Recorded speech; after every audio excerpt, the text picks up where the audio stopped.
د پښتون ژغورنې غورځنګ لخوا دغه احتجاجي لاروین چې پکې په یو زیات شمېر عادي وګړو ګډون درلود د ښار د سړکانو څخه د تېرېدو په مهال دغه ګډون کوونکو په لاسونو کې تورې او سپینې جنډۍ نیولې د ریاستي ادارو د ناروا جبر او د ناسمې رویې په ضد شعارونه ورکول چې د ښار د سړکانو څخه د تېرېدو پس پر چمن تاج روډ باندې پر شهیدانو څلور لارې د احتجاجي غونډې بڼه واخیسته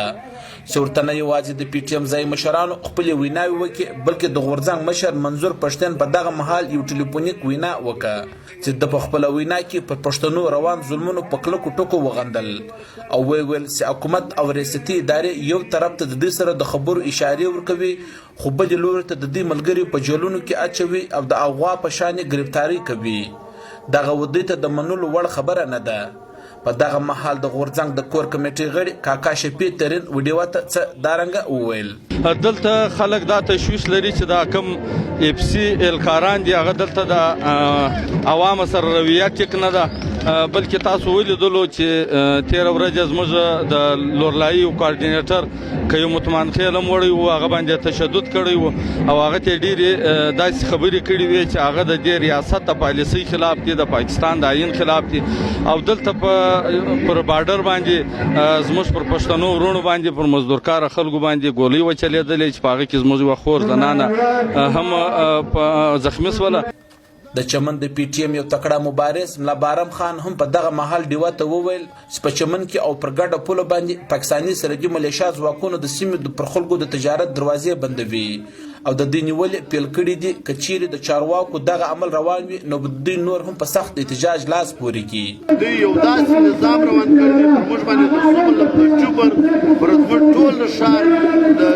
د روزګار زموږ د ټول ښار د روزګار لارې یې وتړلې پر موږ باندې یو داسې غیر عیني طریقه کار مسلط کړی دی چې هغه زموږ نفس تنګ دی زموږ ژوند تنګ دی زموږ زندګي تنګ ده که چیرې دې خلکو د دې کارو څخه لاس وانخیستی بیا موږ مجبوره یو موږ به ورځو د اف سی د کلي و مخته به په یو ډېر لوی انداز کې یو ډېره غټه مظاهره اعلانوو د پی ټی ایم یو بل غړي عثمان مبارز وویل چې ریاستي ادارو په پښتانه وطن کې پر عامو خلکو ژوند ترخولو دپاره په نویو طریقو لاس پورې کړی دی د چمن پر پوله په زرونو خلکو باندې کاروباري دندې دانستی ودرولې چې موږ پر ادارو باندې دا غږ کوو چې موږ د دې ملک وګړي په کار دي تاسو زموږ سره له ضد او له اناده پرته زموږ سره رحمدلي وکړئ او زموږ ستاسو دا غوښتنه ده چې موږ ملکي وګړي یو زموږ چې کومې مسلې دي دا ټولې عیني او در قانون لاندې مسلې دي په کار دي تی پر دې باندې سمجوتا وکړئ دغه ولس نور مه ځپئ دغه ولس نور مه ټکوئ دغه ولس نور مه ستړي کوئ دا ولس په ستړي کېدو په وهلو په جیلو باندې نه راګرځي دا ولس مجبوره دی